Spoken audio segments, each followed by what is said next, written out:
Hello bachcho, let's read this question. The question says when electromagnetic radiation of wavelength 300 nanometer falls on the surface of sodium, electrons are emitted with a kinetic energy of 1.68 in 10 raised to the power 5 joule per mole. What is the minimum energy needed to remove an electron from sodium?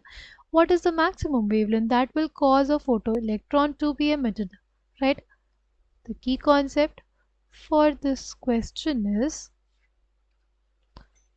photoelectric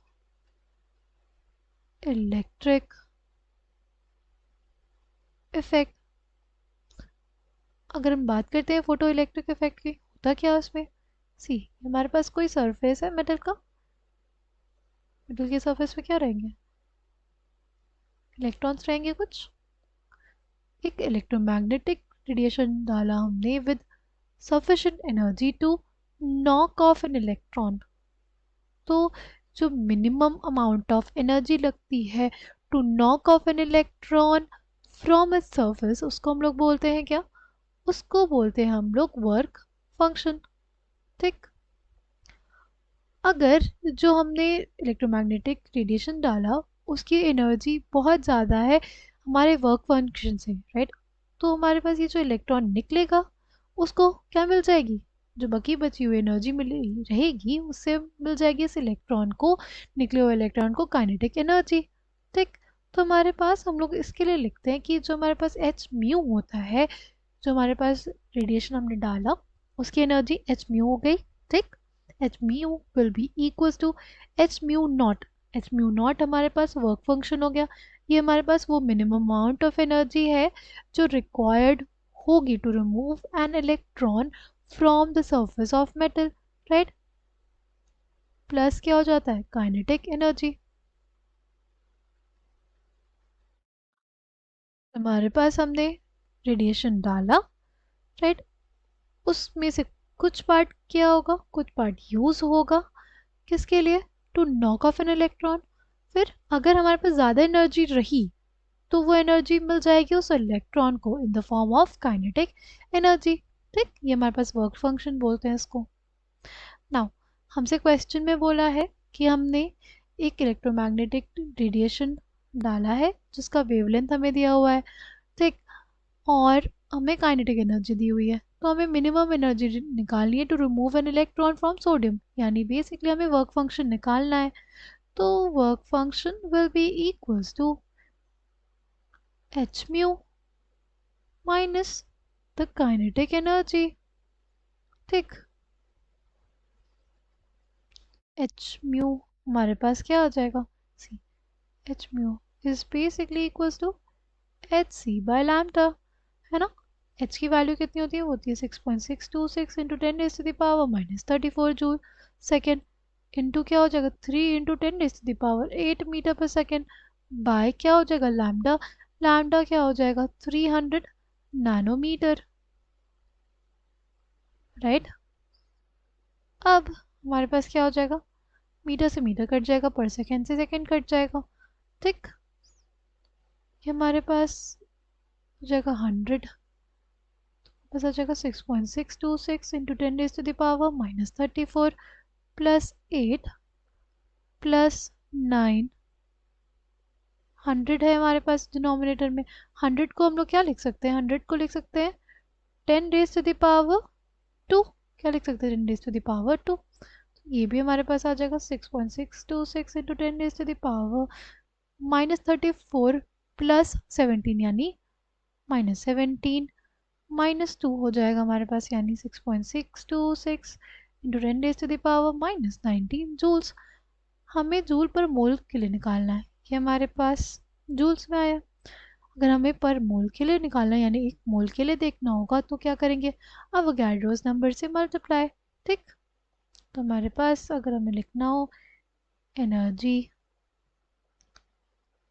of electromagnetic radiation,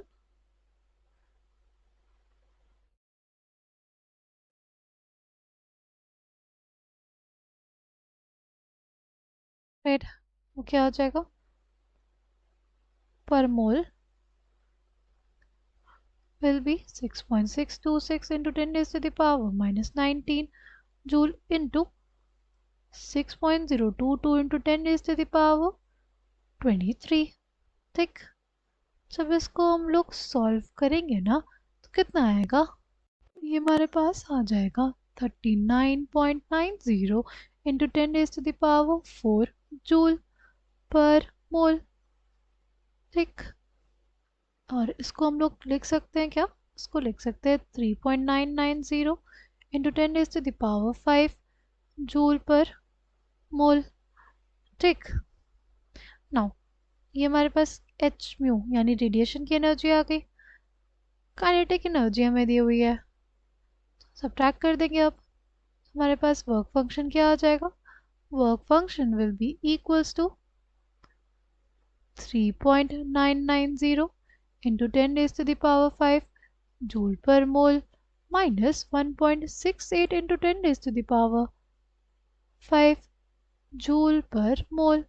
ठीक, now अगर basically हमें निकालना हो कि कितना आ जाएगा ये value, ये बेसिकली हमारे पास हो जाएगा 2.31 into 10 raised to the power 5 joule पर मोल।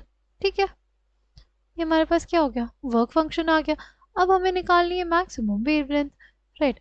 अब हम लोग को क्या निकालनी है? Maximum wavelength. ये हमारे पास जब एनर्जी और वेवलेंथ की बात करते हैं, एनर्जी मिनिमम होती है तो मैक्सिमम होती है हमारी वेवलेंथ। दोनों में क्या होता है? इनवर्स रिलेशन होता है। तो एनर्जी हमारे पास क्या आई है? मिनिमम आई है।